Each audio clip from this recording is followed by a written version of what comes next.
Queridos irmãos, queridas irmãs, queridos internautas que nos acompanham, hoje nós estamos celebrando o quarto domingo do tempo da Páscoa, conhecido na igreja como o Domingo do Bom Pastor.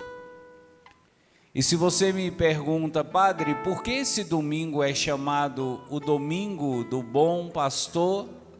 Eu digo para você que é porque nesse domingo, todo ano, a igreja nos traz o texto de João, capítulo 10, onde Jesus anuncia: eu sou o bom pastor. Mas é importante a gente observar que cada ano a igreja foca em uma parte desse texto de João capítulo 10. E como a liturgia da palavra, ela está dividida em ciclos, ciclo A, ciclo B, ano A, ano B, ano C, e nós estamos no ano A. A igreja nesse ano ela foca no trecho onde Jesus diz: eu sou a porta. No ano B, que vai ser o ano que vem, 2027, a igreja vai focar na parte desse evangelho onde Jesus diz expressamente: eu sou o bom pastor. E no ano C, 2028, a igreja vai focar na parte do texto onde Jesus diz: as minhas ovelhas escutam a minha voz. Perceba você, cada ano um enfoque diferente. E você poderia perguntar, mas por que, padre? Todo ano muda o enfoque? É exatamente para a gente não cair não correr o risco de cair na rotina, de ficar repetitivo, todo ano a mesma coisa. E nesse dia também, desde o ano 1964, a igreja celebra o Dia Mundial de Oração pelas Vocações. Esse dia foi instituído pelo Papa São Paulo VI, por ocasião do quarto domingo da Páscoa, o Domingo do Bom Pastor. Ele estabeleceu que nesse dia a igreja deveria rezar pelas vocações, todas as vocações sacerdotais, as vocações religiosas, as vocações matrimoniais e as vocações leigas da igreja. Hoje também queremos, durante essa missa, rezar por todas as vocações. Então, meu irmão, minha irmã, como você percebe, estamos no contexto do Evangelho de Jesus, o bom pastor. E esse Evangelho é talvez um dos mais comentados. Esse texto é talvez um dos textos que nós temos mais comentários dentro do Evangelho de João. Muita gente famosa, muita gente renomada falou sobre esse texto. Santo Agostinho falou muito sobre esse texto. São Gregório Magno falou muito sobre esse texto. São João Crisóstomo falou muito sobre esse texto. Cada um enfocando um assunto diferente, um aspecto diferente. Mas hoje, quase que contrariando a ortodoxia, eu queria conversar com você e trazer para você o que falou a respeito desse texto um homem que nem católico era. Na verdade, ele era protestante, evangélico. Mas o que ele disse sobre esse texto merece a nossa atenção, porque é muito interessante, muito bonito. E eu trago isso para você até como forma de tentar mostrar para você que já está mais do que na hora de pararmos com essa, na minha opinião, bobagem, de ficarmos dizendo: eu sou católico, nada que vem dos evangélicos eu aceito, eu sou evangélico, nada que vem dos católicos eu concordo. Aliás, deixa eu falar para você uma coisa que está acontecendo na paróquia Santos Reis, que eu estou admirando, que eu estou achando muito bonita, e eu acho que precisa ser trazida, e precisa ser colocada, e precisa ser exposta. Está acontecendo um movimento na nossa paróquia que eu estou achando muito interessante. Praticamente toda missa na nossa paróquia, nós estamos recebendo muitas visitas de evangélicos. Eu tive informação de que até pastores evangélicos já participaram de missas na nossa paróquia e participaram com respeito, participaram com fé, não com aquela coisa, eu vou lá para poder ver o que ele vai falar de errado para poder depois condenar, não. Vieram de coração aberto, vieram com fé. Tem uma comunidade da nossa paróquia, e é a coisa mais linda que eu ouvi. O pessoal vai arrumar a igreja, preparar para a missa, e olha o nome da comunidade, Nossa Senhora Aparecida. Sabe quem vai para lá ajudar? Os evangélicos. Esses dias eu cheguei, a mulher me mostrando: olha, padre, esse arranjo aqui, sabe quem fez? Uma evangélica. Ela que vai ajudar a gente a procurar flores para fazer o arranjo de Nossa Senhora. Pessoal, isso está acontecendo dentro da nossa paróquia. As barreiras, as intrigas, as rixas estão diminuindo, e nós estamos conseguindo perceber que o amor, o respeito, vem acima das divisões e de denominações religiosas. A gente está conseguindo perceber que o que Jesus mais deseja para nós é que nós nos amemos uns aos outros, independente da placa da nossa igreja. E por esse movimento bonito que está acontecendo na paróquia Santos Reis, de evangélicos voltando para a igreja, dos católicos aprendendo a respeitar os irmãos evangélicos, parando com aquela bobagem: ser evangélico, não quero você perto de mim, entendendo que são irmãos nossos. Eu gostaria de pedir a você, nesse dia que estamos rezando pelas vocações, pudéssemos dar uma salva de palmas para isso.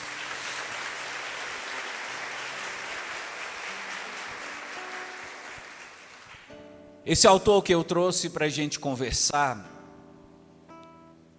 ele não é qualquer pessoa. É um nome que talvez você não tenha ouvido falar, mas se você nunca ouviu falar, não precisa se sentir constrangido, porque de fato é um autor não muito recente, é um autor não tão conhecido para nós, mas é um autor que deixou algum legado muito interessante dentro da evangelização. O nome dele, Charles Spurgeon. Ele nasceu no dia 19 de junho de 1834 e ele morreu no dia 31 de janeiro de 1892. 1892. Ele nasceu na Inglaterra e ele tinha um dom de pregação, pessoal. Ele tinha uma oratória que ele falava, todo mundo ficava assim, ó. Ele foi chamado, ele é considerado o príncipe dos pregadores. Só para você ter uma ideia. Quando esse homem subia para fazer uma pregação, eram milhares e milhares de pessoas que iam para ouvir. Uma pregação que ele fazia, ia 30 mil pessoas para ouvir esse homem. Isso no século XIX. Era um sujeito que tinha um dom de falar de Deus, que poucas vezes a gente conheceu aqui na terra. E ele fez uma pregação chamada The Door, que significa a porta, onde ele refletiu sobre João capítulo 10, Jesus dizendo, eu sou a porta. Eu estava visitando esse texto da pregação desse homem, e eu falei, eu preciso falar isso numa homilia, porque isso é muito bonito. E eu estou fazendo questão de explicar para você que as palavras são desse homem, para depois você não ficar falando, nossa, o padre tem palavras tão bonitas. Não são minhas, pessoal. Eu só estou trazendo para você o que alguém disse. Mas você vai perceber, o que ele disse é o que Jesus disse. Ele só joga luz sobre o que Jesus já disse e nos ajuda a clarear aquilo que já é muito bonito, muito encantador, as palavras de Jesus. Então, a partir de agora, nós vamos adentrar no pensamento e nas palavras de Charles Spurgeon. No evangelho de hoje, João capítulo 10, Jesus vai dizer claramente a seguinte frase: eu sou a porta. Você pode repetir essa frase? Quem entrar por mim será salvo. Entrará e sairá e encontrará pastagem. Então, a primeira coisa que esse autor destaca é, quando Jesus diz, eu sou a porta, ele não está somente apontando a porta. Ele não está somente dizendo que existem várias portas e ele é uma das portas. Ele está afirmando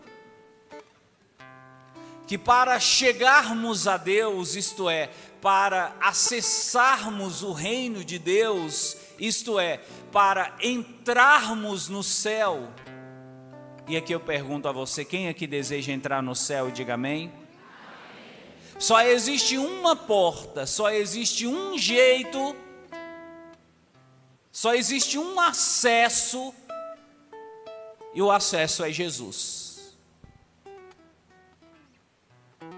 Primeira coisa que esse autor fala: não existe outro jeito de chegar ao céu que não passe por Jesus. E essa frase desse autor é um pouco até incômoda, porque veja, nós estamos em um tempo onde a gente é levado a achar que toda religião é boa, que toda religião tem sementes do verbo, como alguns costumam pensar e dizer. que toda religião, de alguma forma, é positiva. Para esse autor, não.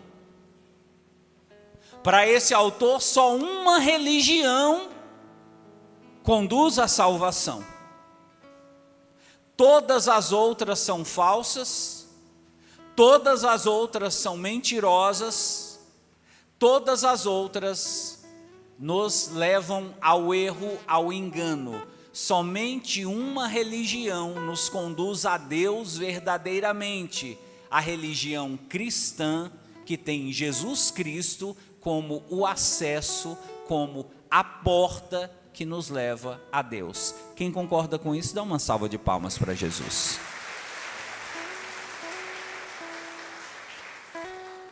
E aí ele vai dizendo o seguinte: observe que Jesus diz, eu sou a porta, e Jesus deixa a entender que ele é uma porta que está aberta. Porque veja, de nada adianta Jesus ser a porta e a porta está fechada. O que Jesus quer dizer é, o caminho está aberto, a porta está aberta. E aí o autor diz, não basta você saber que existe uma porta. Não basta você saber que a porta está aberta. É preciso atravessar a porta. E eu achei muito interessante essa colocação, porque veja, hoje nós também estamos vivendo em um tempo onde muitas pessoas se sentem autorizadas a falar de Jesus. Existem hoje na internet muitas pessoas que se sentem doutores para falar de Jesus. Eu acho engraçado, tem um autor, não vou nem falar o nome dele aqui, para não criar polêmica. Ele fala coisas de Jesus que você pensa que ele é um teólogo, só que ele diz, eu sou ateu. Ele fala coisas da Bíblia, ele discursa sobre a Bíblia com uma maestria, com uma poesia, mas ele diz, eu sou ateu. Então hoje nós temos que ter esse cuidado, porque tem muita gente que fala da porta, mas não atravessou a porta. Tem muita gente que admira a porta, mas fica ao longe. Tem muita gente que até acha a porta bonita, mas não deseja atravessá-la. De acordo com esse autor, se você não atravessa a porta, de nada adianta o que você fala, o que você pensa a respeito dela. Trazendo isso para a nossa realidade. Tem muita gente que diz, eu sou católico. Tem muita gente que até vem à missa, mas ainda não atravessou a porta. Ainda não fez um encontro pessoal com Jesus. Ainda não se converteu de verdade. Ainda não teve a sua vida transformada por Jesus Cristo. Vem à igreja, mas ainda está cheio de maldade. Vem à igreja, mas ainda é fofoqueiro. Vem à igreja, mas ainda não largou a cachaça. Vem à igreja, mas ainda não largou o vício do cigarro. Vem à igreja, mas ainda não largou a pornografia. Esse autor diz, quando você passa pela porta, você é transformado. Então, se você não foi transformado, é porque você não passou pela porta. Todos os discípulos de Jesus que se relacionaram com Ele tiveram suas vidas transformadas. Esse negócio de eu sou católico, mas eu levo a minha vida do jeito que eu quero, isso é típico de quem ainda não entrou pela porta. E às vezes eu fico muito preocupado, sabe por quê? Porque nós estamos em um tempo onde todo mundo se acha no direito de dizer, eu tenho voz, eu tenho direito de fala, eu sou católico, eu posso falar, mas veja, não tem aquilo que resume, aquilo que é a identidade do católico verdadeiro. E qual é a identidade do católico verdadeiro? O atravessar a porta, que dentro da teologia, da espiritualidade, a gente chama de querigma, o encontro com Cristo. Dentro das missas, dentro dos momentos de oração, das celebrações que eu faço, eu tenho procurado proporcionar muito para você isso, o encontro com Cristo, meu irmão. Se você não encontrar com Cristo de verdade, e se Jesus não transformar a sua vida de verdade, de nada adianta as missas que eu celebro. Se você vem para a igreja e volta do jeito que você chegou, de nada adianta as missas que eu celebro. Essa missa só se torna importante para você na medida em que você volta diferente, na medida em que você volta transformado, na medida em que você volta com a sua consciência mudada. Essa semana eu atendi aqui uma menina, uma moça, que eu fiquei encantado. Ela dizia, padre, eu vim confessar porque já faz um tempo assim que eu queria confessar e não conseguia. E eu disse, eu tenho que confessar com ele, com o padre Wagner. E ela disse, eu não moro em Montes Claros, eu moro em Montes Claros, mas eu não sou de Montes Claros, eu sou de outra cidade. E eu vim estudar aqui em Montes Claros. E desde que eu cheguei em Montes Claros, eu tenho procurado uma igreja, eu tenho procurado uma celebração, eu tenho procurado um lugar onde eu possa participar das missas. E toda igreja onde eu vou, eu ouço o padre falando, eu não sei o que acontece, não entra na minha cabeça. Eu não consigo entender, fica distante de mim. Eu cheguei numa missa nos Santos Reis. Quando o Senhor começou a homilia, a impressão que eu tinha era que só tinha eu dentro da igreja. Padre, eu consegui entender tudo o que o Senhor falava, mas suas palavras, elas vinham como bola de fogo assim, e entrava dentro do meu coração, e eu falava, é isso que eu quero, é isso que eu estou buscando. E eu comecei a perceber que eu precisava de mudar de vida. Eu comecei a perceber que o meu namoro estava errado.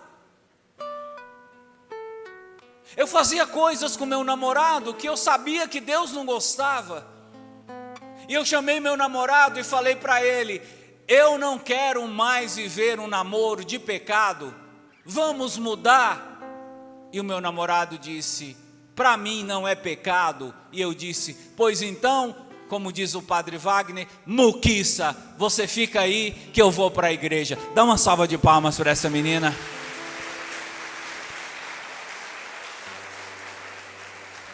Pessoal, ela largou o namorado, porque o namorado não quis viver um namoro santo. E ela disse, padre, eu fui fazer uma análise da minha vida, eu descobri que eu tinha muitas pessoas para perdoar. Eu descobri que eu tinha muito defeito para consertar. E eu percebi que para eu poder andar no caminho de Deus, eu tenho que procurar ser uma pessoa melhor a cada dia. E eu ouvi aquilo com alegria no coração, sabe? É como aquele professor que ensinou um aluno e vê seu aluno passar no vestibular e vê seu aluno conseguir vencer na vida. Mas veja, essa é a proposta de quem passa pela porta. Quem passa pela porta tem a sua vida transformada. E veja, não é o padre, pessoal. É Jesus que é a porta. Se alguém falar para você, é o padre Wagner, eu estou mudando por causa do padre Wagner, você levanta e diga, alto lá. Padre Wagner não salva ninguém. Só tem um Salvador, Jesus Cristo, nosso Senhor.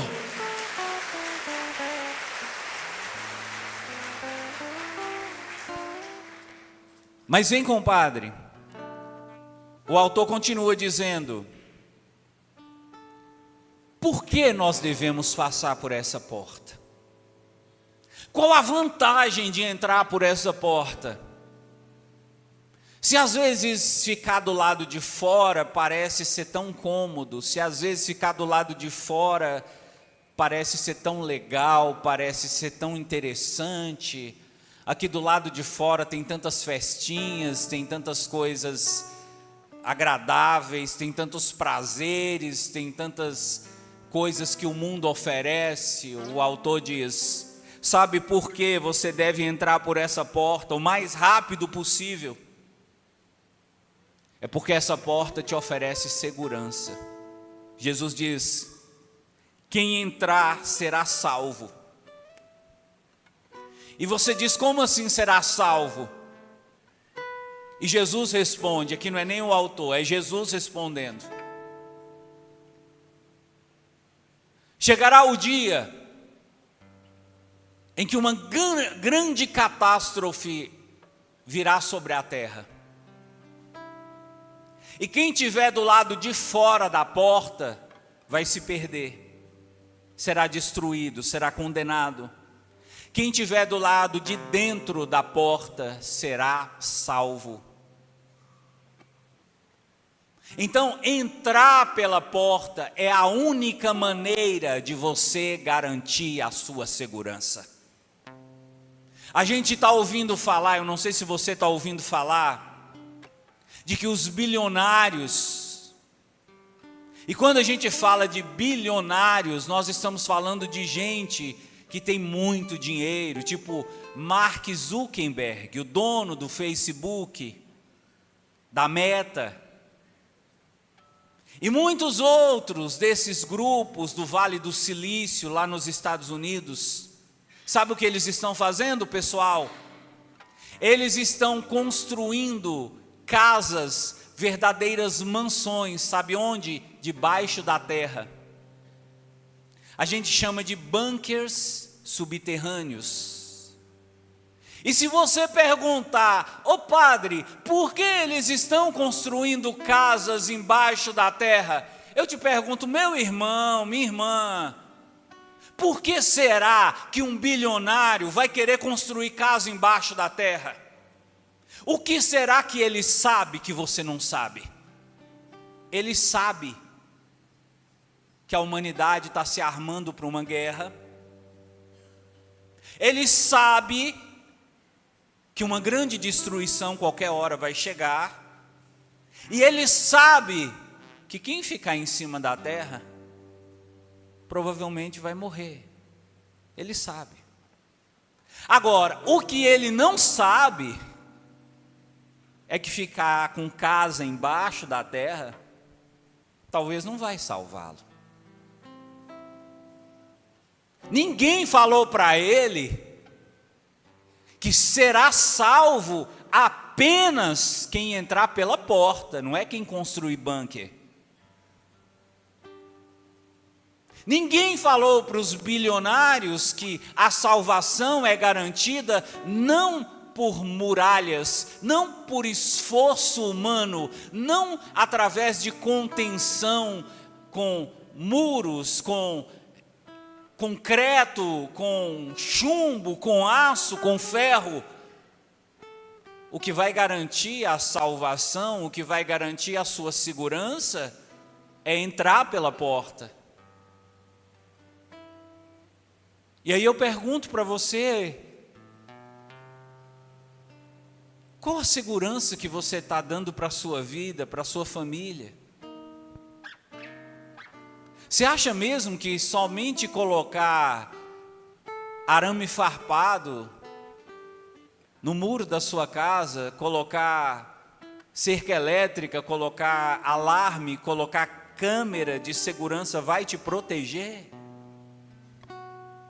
Você acha mesmo que somente dá para o seu filho educação, uma boa escola, e colocar o seu filho para fazer faculdade, colocar sua filha para fazer faculdade, que vai garantir uma segurança no futuro para o seu filho? Não.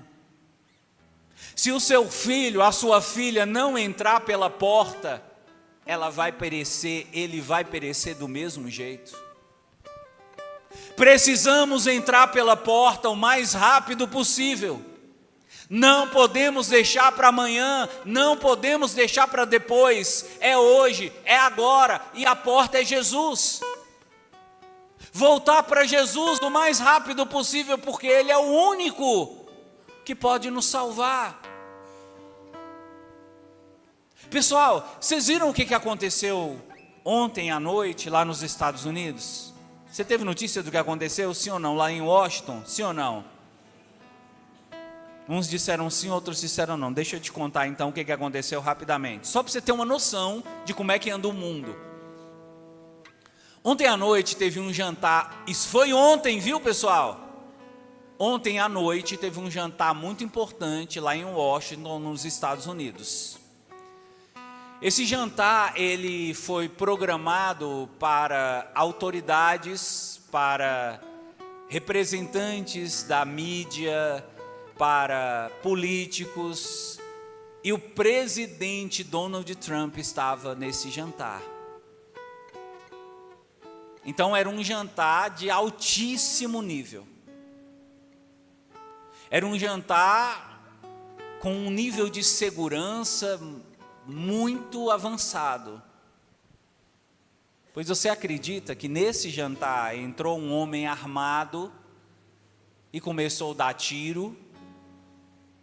E a proposta, o projeto dele era matar o presidente dos Estados Unidos.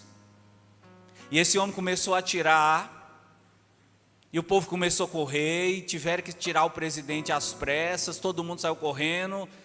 Lá não tinha Dona Maria, porque Dona Maria, tadinha, nem é convidada para essas coisas, mas as madames saíram gritando, socorro, socorro, help, help, help.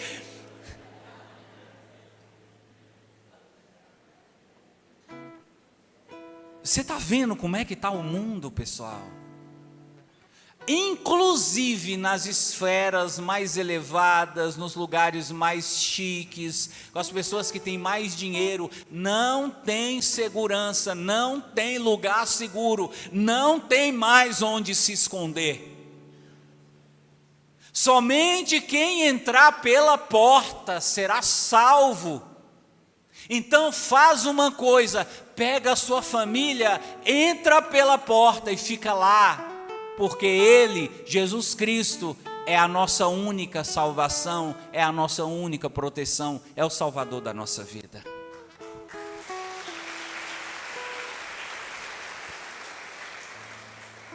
E só mais um motivo para você que achava ainda que ficar do lado de fora da porta talvez seja vantagem. O autor lembra, além de encontrar salvação, ele diz: se você entrar pela porta, Jesus promete que você entrará e sairá e encontrará pastagem. Isto é, se você entrar pela porta, Jesus vai te oferecer, vai te garantir liberdade, não só segurança, Ele vai te dar liberdade, você vai ser livre, você não vai ser escravo de nada, você não vai ser escravo de ninguém, nada vai te aprisionar, ninguém vai te aprisionar. Você vai ser livre e você vai ter a alegria de poder saber que o teu Senhor, que o teu Jesus, Ele cuida de sua vida. Ele vai te dar a pastagem, Ele vai te dar seu sustento, Ele vai te dar seu alimento, Ele não vai deixar você passar fome, Ele não vai deixar faltar nada para você. Então, meu irmão, então, minha irmã, não tem motivo nenhum para você ficar do lado de fora. Não tem motivo nenhum para você ficar adiando, para você ficar deixando para depois. Volta para Cristo, volta para Jesus.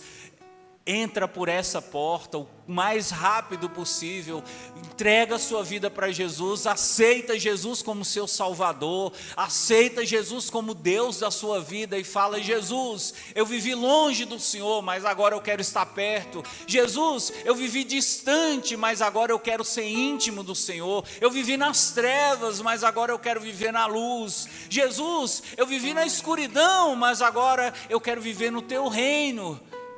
E à medida que você entrar por essa porta, à medida em que você receber a luz de Cristo, você vai perceber como é bom, como é agradável fazer parte do rebanho do Senhor. Louvado seja nosso Senhor Jesus Cristo.